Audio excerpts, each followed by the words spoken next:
Howdy, all you delicious people. I'm here today to review Barton Fink. So here's the story about this movie. So randomly one time late at night, when I was a younger lad, maybe a tiny bit younger lad, because this is '91 we're talking about here when this movie came out. Uh, I eventually randomly saw this late at night somewhere, and I was like, what the heck is this? John Goodman running through a flamed hotel room. What the is this? But then never saw it again. Didn't know what the title of the movie was. Didn't really know like what the thing was about. I think right around that time, didn't have the luxury of Googling what this was. I knew John Goodman was in it, but like I was like, what is this? So years later, when like every single time I am to eventually see John Goodman and maybe the Connors or some kind of movie or some kind of show somewhere, every single time I am to have immediately thought in my head, what the was that movie where he's running around in this flamed hotel? What is this movie? I need to figure out what it is, because for the life of me, this has gone on for far too long now. And so coincidentally, that movie just so happened to be this film that I'm reviewing. Long story longer, so to speak. So I went into this movie and I was so fascinated by it. Like there was something about it where like I would normally be just quickly like I could care less about a lot of films, and I would immediately just be on my phone and just be like, okay, what's going on? What's happening? I'm more interested in my phone than whatever this movie is because my attention span is not what it was. With this film, I was glued. I was attached. I was like, okay, like I want to figure out this movie more. It's so interesting, to where I just couldn't look away. And that is a rare thing for me now because, like, movies don't have quality to them. Movies just aren't as good as they used to be. And plus, also, I just don't have attention is just gone because I'm like, dude, I've seen so many good movies and I've seen too many. And now, like, this is here, and I'm like, what is this?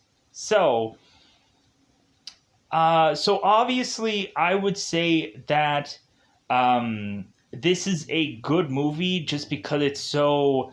There's something about it that's so gripping and hooking and fascinating, and we also have some comedic parts in here that I kind of laughed at certain points. Because of course this movie is to have the genre of comedy, so I guess you should laugh at some point. So I'm going to go into the teeing up version of this movie so people can understand why I enjoyed this. And then eventually I'll let you know where you can go and watch this film. So, Barton. Barton is to be this theater writer that is to make the jump to movie writer. And so, Barton doesn't know what eventually he's going to get himself into when eventually he is going to write for a film. And so eventually when he is to meet a guy named Jack Lipnick is to try to come up with a movie for Barton to put together. And so, because Barton is kind of like a blank slate, it's like I can probably go and take on any genre. And so Lipnick is to mention about a wrestling picture. And so Barton is to now have to figure out how to write this wrestling picture. And so eventually when Barton is to put pen to paper, so to speak, or in this case, put paper into a typewriter and away, he is to have writer's block. He is to not even know where to start. He has no real idea what the wrestling world is like. And so eventually it's not something as easy as like in probably more common time when eventually Barton would go to like a WWE location and be like, yeah, woo! I enjoy this thoroughly. That would be like the way of which that they would do more common things nowadays. In this movie, we just have Barton who just has to figure this out, make things up, and then also Barton is still just like, I don't know how to write this movie. And so eventually Barton is to tie himself on to one way forcibly or the other to certain people in his apartment room or his apartment building, I mean. And so eventually certain people come into fray, like Charlie Meadows, that is to be this insurance salesman, and all of a sudden, eventually, at some part later on in this movie, two detectives ends up making their way into Barton's apartment building, and are to ask Barton some questions. So all these people start to mix into Barton's life, and eventually he is to desperately ask a writer that he is to be fairly familiar with his work to eventually help him out also, which we really just find out that this schlub of a guy who is to be called W.P. Mayhew, which, God, this guy has such an interesting performance here. Of course, John Mahoney, who, of course, a lot of people probably know him from the Frasier show, of course. So, plus also, like, Tony Shalhoub does a really amazing performance in here. Like, immediately when Tony Shalhoub just walks in and does this performance in this movie, you're like, I can't picture this same person eventually being Monk. Like, this guy seems such like a chameleon, and there's a lot of times in a lot of Tony Shalhoub movies you're so surprised by the vastly different people that eventually he creates in a lot of his films. I just find it fascinating. So with that said, we eventually also find out that Charlie Meadows has a much more backstory than we were led to believe, and is to eventually give us this uh, certain other side of this character, which eventually we'll find out in the second half of this movie. So,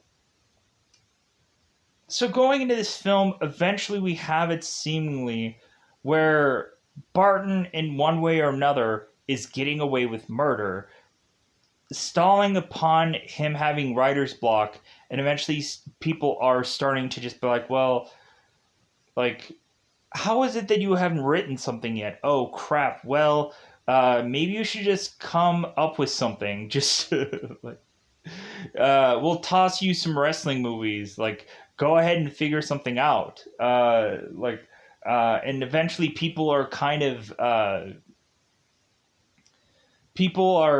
eventually kind of what's the word, covering for Barton as he's continuing to have this writer's block and so on and so forth. And so uh, eventually when we finally do may or may not get this final script like product, I'm like, that's how it ends. Like, that's how it breaks down. That's how eventually this movie is to finish up. And I was just like, wow, that's so fascinating. But then again, I'm just like, but the ending though. Like, the movie just ends. Like, we don't have Barton that has this, like, if this is of course to be a one-off movie, like, we don't have this character eventually just quit afterwards, or because eventually Barton is to slowly but surely lose his mind, and it seems that eventually uh, like, Barton is to, like, I would assume, just run tail and make his way back to where he had come from and just continue to do what he had done beforehand. But I guess he's also just under contract, so there's some kind of things here. So with that said, that's all I want to say about this movie in a cryptic like sense. Where can you go to watch this movie? Well, it seems like there are a couple apps that you can probably dare in fact just rent this movie somewhere. Probably like a YouTube or certain number of other things, Voodoo, something like that. But you could probably also go onto a Google search and look for an app called Letter C Movies, so C Movies. You should be able to see pretty much anything for free on that app. Dare in fact, you'd be able to see Barton Fink and a number of other things that are exclusively even on certain other apps, like an HBO Max or other kinds of things like brand new releases. You could be able to see brand new releases instead of having to pay $30 to eventually see a movie. You can download an app to see everything for free. So, and plus, also, there are probably a billion other apps that I've kind of used over time that I would unwind to you and tell you that you can probably see a lot of stuff for a free price. TV Crush, Fox HD Movies, probably Google search most of those apps. I think Google Play, uh, you could eventually find TV Crush fairly easily. Download that. But yeah, so with that said, let's just go into spoiler time of this movie. There's some parts where it is actually pretty funny, so I think it's about that time for us to go out of our way to say that it is spoiler time. Spoiler time. It's about that time again to spoil this movie. So, beginning of the film, we have a play going on where we're to have Barton in the backstage. All of a sudden, there's to be a man kind of pulling on these ropes and adjusting these theater like things. Which I'm like, man, wouldn't it suck to have been like a old theater person where eventually, like, you know how many freaking things could have horribly gone wrong? Numerous things, numerous problems, and so on and so forth. Uh, so eventually, Barton, after this play is seemingly rattling off to its end, and Barton, of course, is kind of mumming the same lines of which all the people are, and so all of a sudden, this play is to be on its last line, and so all of a sudden we have all of the cast who ends up showing up to do their last bow to just say, okay, this play is over. So all of a sudden, everybody in the audience is to clamor up and just to be doing a standing ovation, and they're like, "The author, get the author out here. We want to see him. We want him to have his bow."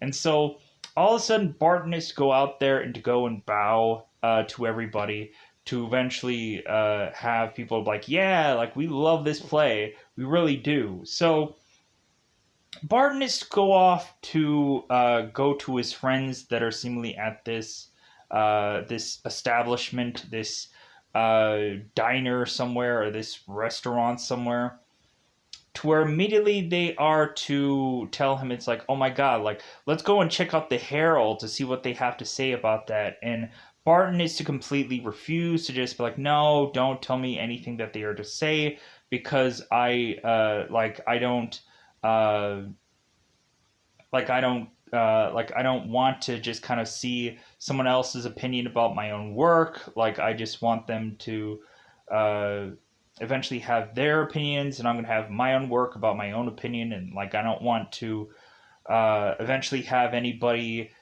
give me any glad handing whatever stuff to pray, like, so that way kind of like Barton is at this point trying to be humble, and if they hate it, they hate it. If they like it, they like it. But he doesn't want their opinions to affect his work going forward. So eventually we have seemingly Barton's like agent, manager, eventually pulling Barton aside to eventually tell him, like, hey man, like, people are really loving your stuff. Like, people are just gravitating to it. So much so that eventually it seems that a guy named Jack Lipnick, who is to have this Capitol Pictures, is very interested in wanting to use you as a writer for his films. And Barton is like, like I don't know if I really want to be a playwright I don't think I want to be a writer for a movie. Like if anything, I feel like I'm really like breaking out here. Like I feel like I'm really uh, like I feel like I can really like make it big where I'm at. And plus, Barton doesn't like to go to the high end of things. Like meaning, like this is a guy that is to like immediately Barton is to spout about like the common man, and that eventually he doesn't want to branch out and eventually become this uh like this lottie da guy that is to otherwise be uh like he basically wants to always try to be humble and to consistently say in a realm of just like, hey, I'm like everyone else, not that eventually I'm going to like just become this big massive thing that all of a sudden is just going to like this guy is trying to I'm trying to perfectly word this. He doesn't want the 4-star treatment. He doesn't want to expand himself onto a bigger market where it seems like everyone is eventually going to want a piece of him, and so on and so forth. Like that's the real talking of him mentioning about the common man, and that's all that he kind of really says is usually about the common man. So so his manager is to tell him it's like, well, hey man, like, it seems like they're wanting to offer you $1,000. We can even like bump it up to $2,000 a week, for you to write them something. And so Barton is like, well, I'll kind of see what they have in mind. So eventually, Barton is to go on to eventually go to Lipnick, and so eventually Lipnick is to tell Barton that he holds his writers in very high regard. Immediately, you can see how much of a high regard by the paychecks that you are to get every X amount of days. So, Mr. Lipnick is to ask Barton, it's like, well, hey, like, what genre are you interested in working in? And Barton is just like, well, like, whatever you can kind of give me. Like, I'm kind of a blank slate guy. I don't really need much of a genre. And so Lipnick is like, well, that's perfect because we had just, like, grabbed the rights for a wrestling film. And so this seems like this could be something that you could do. So Barton is like, okay, great. Like, this seems like something I can do. He doesn't say if this will like perfectly fit him or whatever. He just takes it and walks away. So eventually, Barton is to go off and start to try and write this story, and he doesn't even know where to begin. Like, he ends up going and is to wait to eventually meet Ben uh, Geisler, who's to be Tony Shalhoub's character, and so Barton eventually meets Ben's character and is to eventually go on and say it's like, well, I haven't written anything yet. Like what do you think that I should do? Because really, Barton is kind of looking for like some kind of guide of what like they're expecting of him, or like a guide of like what he should really do in this film. And like all that they're telling him, it's like, dude, it's a B movie. Like, it's easy for you to just like put something together, just write anything, just put something together. And it's kind of funny because really they're to kind of say that Barton could probably put out whatever and they would probably be fine with it. And it's kind of hilarious how eventually this movie eventually just kind of turns out. So,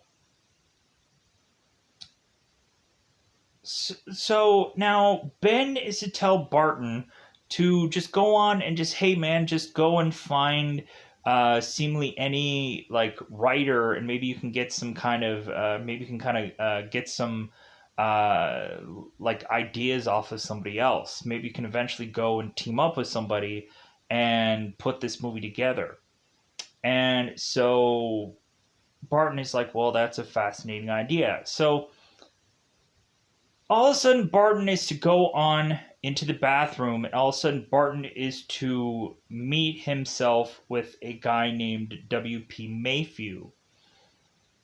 Conveniently, while this guy is ralphing in the toilet, he's just barfing away. We're like, what the fuck?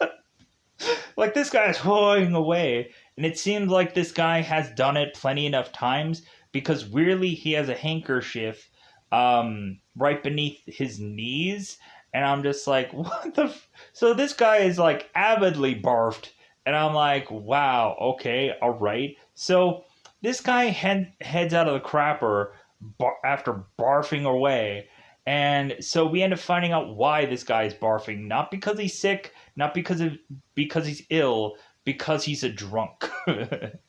And so Barton is to just be like, oh, hey, like, he just like starts talking to this guy because the guy is like, oh, I'm sorry about the odor. And he's like, oh, no, never mind. And so this guy is to mention his name, and then immediately, like, Barton is like, oh my God, like, the W.P. Mayhew, oh my God, like, I know, like, I've heard you've written like a zillion pictures, like, oh my God, like, so eventually Barton is to immediately ask this guy for help, and we really just find out that this writer guy is honestly a has-been, because eventually it seems we end up finding out who the real muse of this writing duo is. Because eventually Barton is to eventually ask for Mayhew's help yet again, and he ends up finding this secretary instead. This secretary called Audrey, who eventually Barton is to meet her and just be like, well, hey, like, you know what, like, if anything, like, if Mayhew isn't writing right now, then Barton asks Audrey to kind of go and have drinks with one another, and because Barton doesn't know much of anybody in town. Audrey quickly declines because she's like, well, the one thing about me and Mayhew that you may not know is we're actually lovers, besides me just being his secretary. So eventually Barton is to go on and try to just figure out how he can type this story. All of a sudden, Barton is continuously hearing certain neighbors of his, and he is starting to get distracted. There's to be this one neighbor who I guess to have a little bit of action way too loud, and there's to be this one neighbor who I guess is kind of making this banging sound consistently, and then eventually the real focus sound is that Barton is to hear a man laughing consistently. And so Barton ends up calling the head desk, which of course was Buscemi. Yeah, Buscemi. Steve Buscemi ends up playing this guy named Chet, who ends up ushering Barton in to this film. And I'm like, oh my God, like, most of these people have gone and done like the Big Lebowski together. And I was like, wow, what a small world.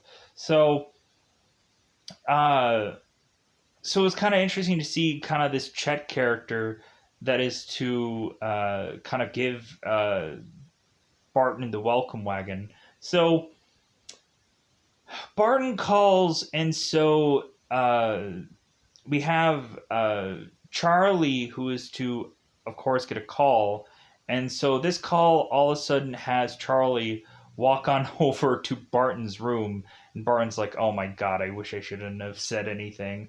Oh my God, this guy is just going to be so upset. So So Barton opens the door, and Charlie is like, "Well, did you call and complain about me being too noisy?"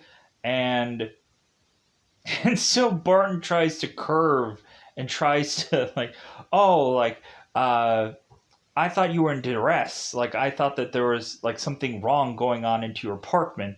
Like I was just calling for your safety, and like I was also like writing, and like you were being really loud, and like I was trying to write." And so Charlie's like, "Oh no, hey, that's fine. Like if anything, these walls are so thin. Like I think I can hear every single neighbor in this apartment building."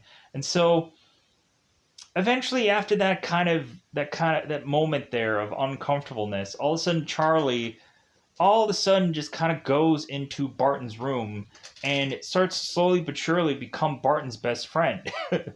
Eventually talking about that he's an insurance salesman, and that eventually he goes door to door and tries to make policies and stuff like that.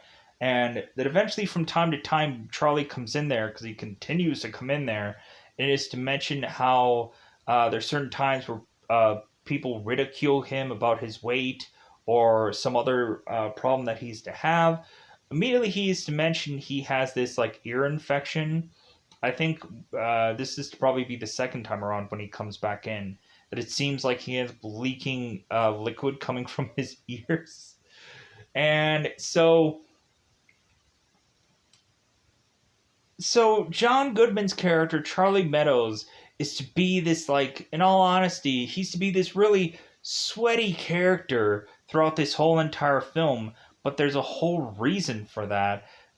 Because it seems that eventually both of these characters seem very sweaty, and that eventually, like, that's hence why Barton is to be blowing this fan on him when he's trying to write. So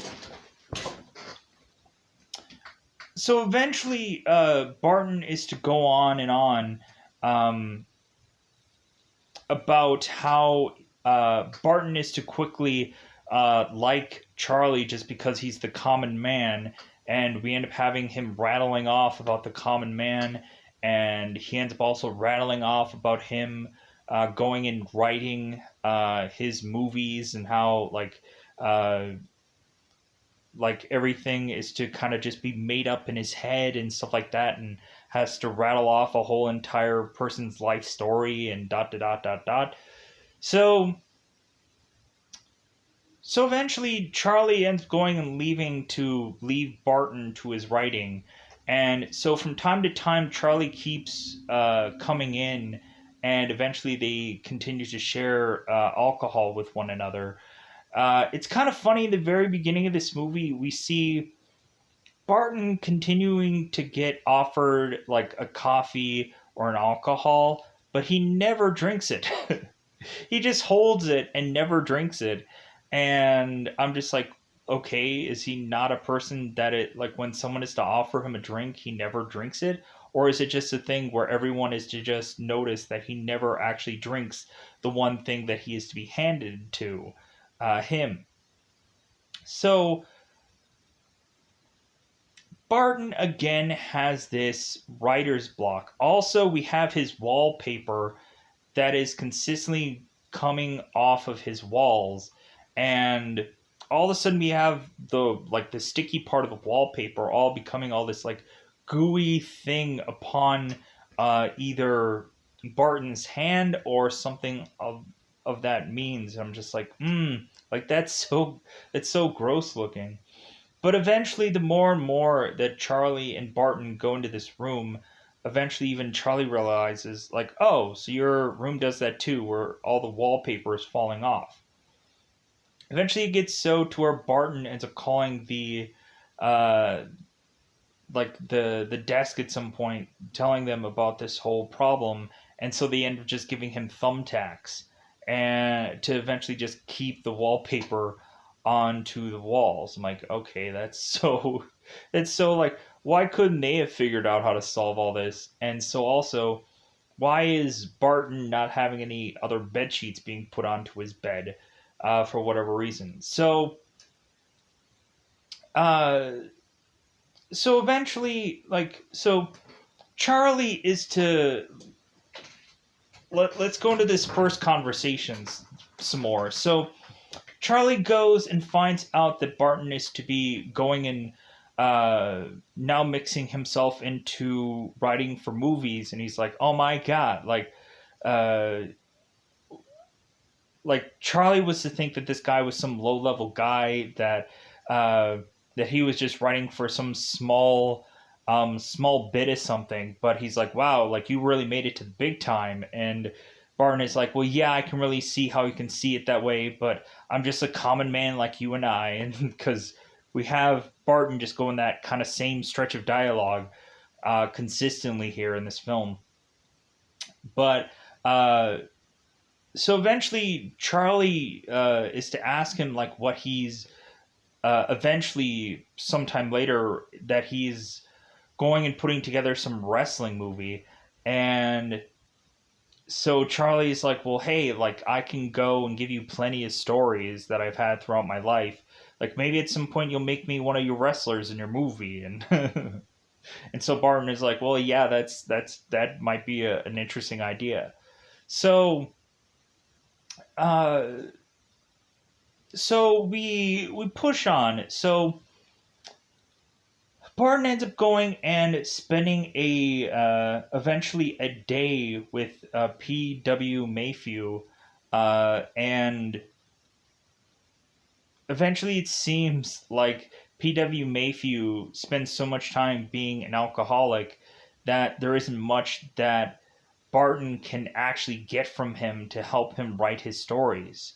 Where Barton is to ask Mayhew about like how he comes up with stuff. It's like, well, I just make things up. Like, and so like Barton is really wanting to know his like actual process. And so PW Mayhew just walks off and is to just start drinking and having this one song in his head.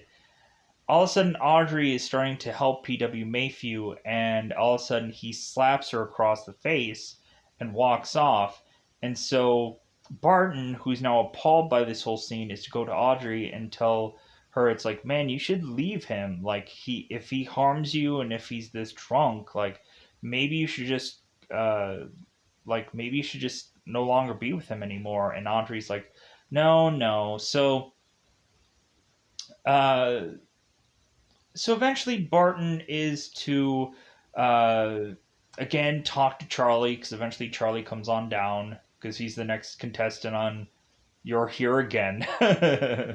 So uh, Charlie is to try and help Barton like come up with some kind of wrestling ideas. But here's the thing, Charlie is to do like an amateur wrestling like thing where like what Barton is doing is actually professional wrestling. I guess a professional wrestling movie. I don't know. They just said a wrestling film, so it probably could have been amateur or it probably could have been professional. Even with like the one scenes that were to actually see supposedly two wrestlers going at it from another wrestling movie, it just looks like they're doing lockups, and it looks like they're just kind of like falling on top of one another into the match to kind of show like close up things of them falling over. But nobody's actually doing one bit of actual like wrestling sequences besides lockups. And so, anyways, pushing on, because of course they wouldn't, because they're actors.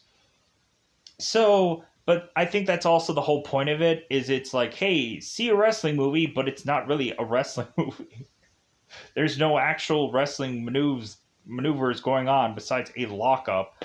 But anyways, so Charlie eventually is to show Barton kind of amateur wrestling, and so Barton tells or Charlie tells Barton where to put his hands on Charlie for them to eventually wrestle. And so Charlie ends up kind of flipping Barton over and pins him. And then Charlie ends up getting up and he's like, oh, I didn't hurt you, did I? Like, I don't know. I just, like, Like I just get so I just get so into things that I don't realize my own strength. And so Charlie used to have this one weird saying where he used to say that he's very well endowed physically. And I was like, wait a minute, what? That he used to say that he's very well endowed physically. I was like, what does that even mean when you say well endowed, but you attach it to that? That seems so weird and so goofy. Um, but so Barton is to just slap this towel or this kind of like washcloth around his neck. I'm like, why would his neck hurt like that? Why would you put a like towel around your neck? Something is so goofy about that.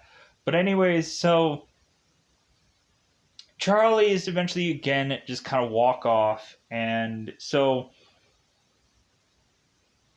now we we have Barton going to Ben, and now Ben, because eventually Lipnick was to tell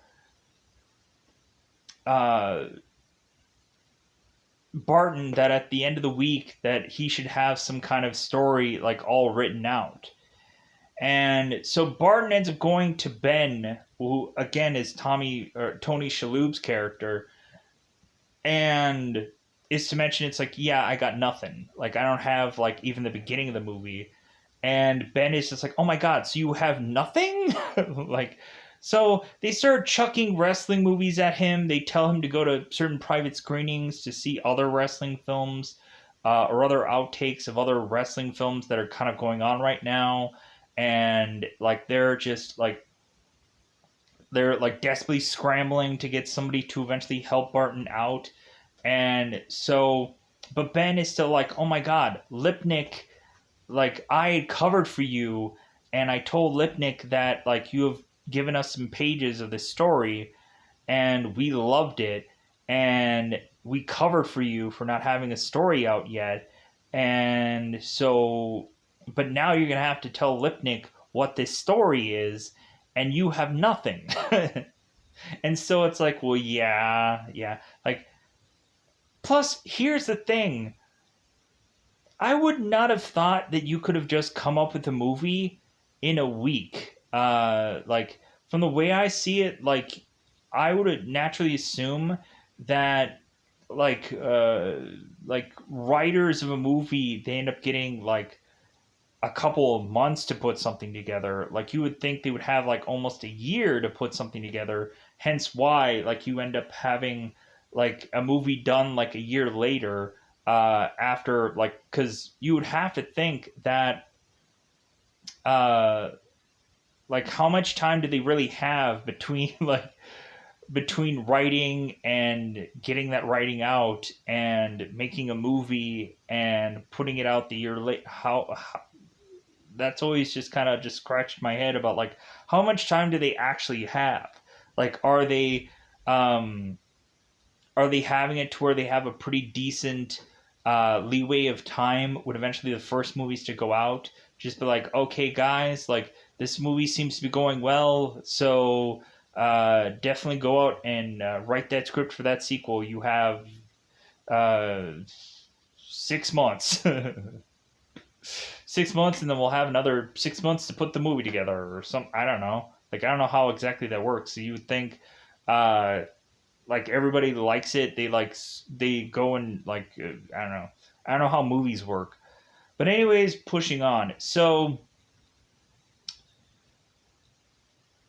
eventually Ben is or Barton is to not really think of any real writing to put pen to paper still. So he's desperately asking for anyone to help him, anybody to just come up with a story. And so he ends up calling Audrey. And so he's just like, you know what, Audrey, can you just come over and just help me? Like, I have nothing. And I have a deadline by tomorrow to just put this thing out. So Audrey comes over, and so Barton and Audrey are now going and And so Barton ends up finding out that Audrey has really been the one that has been writing W.P. Mayhew's scripts, and Barton is like, well, how many have you done? And she's like, well, quite a few. Even though she's probably saying like all of them, probably every single one of them, even though she's trying as much as possible to not take credit. She probably wrote every single thing that this guy's ever done. Hence why this guy doesn't have a real process of how to put together a movie, because he is just to be a smokescreen or a ghostwriter of actually just Audrey doing all the work. So Audrey eventually is to tell Barton, it's like, well, hey, like, just relax. Like, if anything, we'll definitely come up with the story. Just, like, eventually we'll just kind of eventually talk it out, and things will just come on down, and we'll figure it all out. So, but really, what they actually just figure out is it seems like they have a fascination with one another, that leads to kissing, and that leads to some bedroom business. And so Barton ends up waking up in the morning, and still doesn't have a story, because of course not. They never really went into it because they went into something else. All of a sudden, Barton is to have a fly that is to fly into Audrey's onto Audrey's body. So Barton is to see this fly and to smack this fly on Audrey's body, and Audrey doesn't move. So he's like, okay, that's weird. So all of a sudden, Barton is to slightly kind of like push back at some part of this bed, to all of a sudden see that blood is coming from out of the sheet, or onto the sheet. And so he's like, oh my god. So Barton goes and tips Audrey over, to weirdly find out that Audrey's dead. And so he's like, oh my god. So he's like screaming bloody murder. Charlie is running to Barton's room, just like, hey, what's going on? Are you fine? And Barton's like, no, no, no, I'm fine. I'm fine. No. And then kind of closes the door. So Barton now has to recollect himself, and then he heads on over to Charlie's room, and is to just tell him, like, hey, like, I don't know what happened in here. I didn't do this, but come with me to my room. And so Charlie immediately goes in this room and then barfs into Barton's toilet, and then he still has some like dribbles dribbles in his mouth, and he's to just tell like Charlie to like come into the room, close the door because the door is still wide open. And so Charlie just tells Barton to go into the bathroom, and Charlie will handle this. So Charlie just goes and takes the body and mysteriously has it vanish. And so next, we eventually have Charlie that's to come back and just be like, hey man, just like go back into your writing, just like pretend this never happened. Like don't tell anybody about this because like it'll ruin your career, and so on and so forth. Even if you like are to have gotten like scot-free away from this because maybe you didn't actually do this, like it'll still ruin your career. So so all of a sudden Charlie is to now eventually lead on to say that he's going and leaving because it seems that insurance has kind of dried up of where this place is. So Charlie's going to move on to New York, but he'll be back in a couple days. And so Barton was to tell Charlie, well, hey, like I have these relatives that you can go and stay with if you are kind of low on funds. And so Charlie's like, well, that's very nice of you. So eventually Charlie is to eventually go on and leave to go off to New York, and Barton is to like hold on to Charlie because he's like, "You're my only friend here. You're the only friend I've met. I don't want you to leave." And Charlie's like, "Dude, I'm gonna be back in a couple of days. Just like continue writing your story. By the time that's probably over, I'll be back." So Charlie is to tell Barton to hold on to some box of his that is to be his whole life into this one box. And so Barton holds onto this box and never opens it, never figures out what it is, even to the very scarce end of this movie, where it just ends without us actually knowing what is inside this box. But eventually we have to just naturally figure out that it is a certain thing. So days later, Barton is eventually at his apartment complex having two detectives there. And so Barton goes to these two detectives, and they are to mention these two detectives, both Detective. That is a really super long name. Mastronati, Detective Deutsch. I guess they figured that no one would actually, like, they don't actually say these names all that often, and no one would probably care. So, these two detectives go on to tell Barton that it seems that the neighbor that he has from time to time spoken to is not the guy that Barton thought he was. Because this guy's real name or nickname is to be called Mad Dog Munt. He's to be some mass murderer person who is to go on and take certain people and chop their heads off and keep the heads for whatever goofy reason. And so we find out that Charlie's character is Mad Dog Munt, and he's some murderer. And so I'm just like, so what now? He's a murderer? All right. Um, so eventually the detectives leave because Barton can't think of anything uh, of where Charlie could have possibly headed to, or Mad Dog Munt could have possibly headed to, and uh, so all of a sudden, seemingly shortly after this, Charlie is to finally go into his room and just start just thrusting out this script for this movie. And he's even calling his manager and saying that this is the best that he has ever done. And he's so proud about it.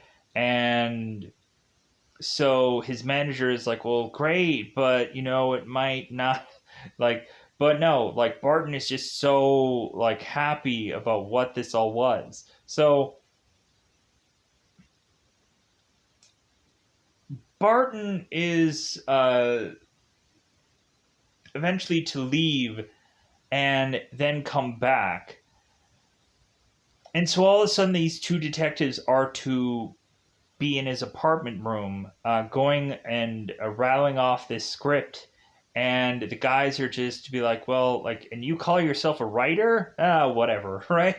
So, uh, so now there are these characters are to basically continue to question Barton because weirdly he, I guess, is to get heavily nosebleeds because his mattress is still bare with no sheets on it, and there's a huge blood stain on the mattress. And so they're like, "Hey, guy, you get a lot of bloody noses in the sixth floor. Like, what's going on?"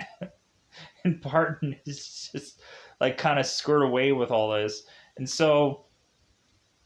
uh, so eventually they're like kind of asking him questions, kind of eventually trying to like see if he has seen Mad Dog Munt yet. And he's like, no, like, but if anything, he should probably be back soon because he always comes back when it's the hottest. And so all of a sudden, there's to be a ding with this elevator. And so the detectives might naturally assume that Mad Dog is going to be coming back now. So the detectives go outside into the hallway to all of a sudden have Mad Dog Munt start walking into this hallway, and the hallway is starting to slowly but surely burst into flame. And so Mad Dog Munt goes and shoots one of the detectives and kills him. Then all of a sudden, the other detective comes into the hallway and is to be so scared of Mad Dog Munt. And Mad Dog Munt is like, talking about the life of his mind, or like or some goofy weird thing that he's to rattle off over and over, like do you want to see the life of my mind? And like he's like, John Goodman is like running down this hallway as this hallway is bursting into flame, and this Detective Deutsch character is to eventually be running away from Goodman's character as this hallway is consistently bursting into flame. And so all of a sudden, Mad Dog Munt is to shoot Detective Deutsch's legs, and he falls over. And so eventually, this detective is to roll over, and Mad Dog Munt shoots Detective Deutsch in the head. And then so Charlie, who is seemingly now Charlie for whatever reason, instead of being Mad Dog Munched, uh, goes into Charlie's uh, goes into Charlie's room and is saying, "God, it's hot in here." He's trying to like adjust his tie. He says, "Like, man, it's so hot," and he's like dribbling from his ear. And he's like, "Man, it's so hot because there's flames outside the room. It's hence why it's so hot." But anyway, so it was hilarious. So Barton is to ask Mad Dog about like, well, hey, like, so you're not Charlie, huh? You're Mad Dog Munt. And so like Charlie is to eventually like go on and just kind of talk about what's kind of like what he has on his mind, and then eventually also Barton was to be a guy who uh, had still been that guy that was to be so upset about Barton causing noise and all this and that, and so like and so Mad Dog Munt is to complain about how like it's so hot that eventually he wants to eventually go and crawl out of his skin, and because it's so hot. Again, hallway bursts into flames, but whatever. So eventually after this conversation, uh we have Barton who's to tell Mad Dog about like, hey, what about your box? And Mad Dog is like, well, that box isn't mine. That box is yours. And he's like, what? Like, okay, sure. I guess it's mine now. So Barton goes and takes this box and takes this script and goes in the hallway that is still bursting into flame. Charlie's going into his apartment room, again, still on fire. So Barton leaves the aflamed hallway. I wonder if Barton was to eventually come back to this hallway, uh, like if it was still going to burst into flames, because we don't see him come back. So Barton goes to Capitol Pictures, drops them the script, And so we have Jack Lipnick, who I also forgot about the scene where when Ben was to tell uh, Barton, like, hey, like, just make something up. And Barton's like, well, what should I make up? Barton is to talk to Lipnick and is to say that he has a bunch of things just kind of rattling around in his brain about what the story is. And so Barton doesn't want to say what the story is until it's completely done. And so that's Barton's excuse for not telling Lipnick this story. And so all of a sudden, Lipnick's like sidekick, who is Lou Breeze, is to tell Barton, it's like, well, hey, like whatever's in your mind is Capitol Pictures property, and so you need to tell him like what you're gonna do, or what we're supposed to do in this film. And so Lipnick objects and has his protege like run off. And so then Lipnick literally goes and kisses this guy's shoes to kind of like appease him in some way. It's just like, no, like people don't really realize like how valuable writers are, and so